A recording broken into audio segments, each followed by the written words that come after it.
J'aimerais que vous m'expliquiez pourquoi Vincent Bolloré, qui a tenté de frauder 800 millions d'euros d'impôts entre 2008 et 2011, il devait payer 320 millions d'euros de pénalités, mais Bercy lui a dit qu'il n'avait pas à payer les pénalités. Pourquoi est-ce que Vincent Bolloré a bénéficié de ce privilège ?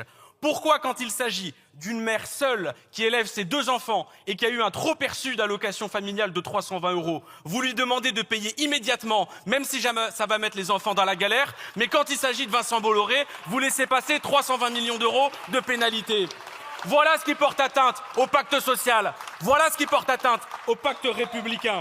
Vous le savez, quand vous êtes une personne en situation de handicap, une réponse à votre dossier peut durer des mois et des mois, alors que vous êtes dans la galère et que vous êtes précaire. Vous avez mis une disposition qui va demander aux agents de la MDPH d'effectuer davantage de contrôles par rapport à la fraude, même si jamais elle représente moins de 1,5% de toute la fraude aux prestations sociales. Ce qui veut dire que vous n'augmentez pas le nombre d'agents, mais que vous augmentez leur mission et que donc ça va être encore plus long de pouvoir avoir une réponse à son dossier MDPH. Voilà une conséquence très concrète dans la vie des Français.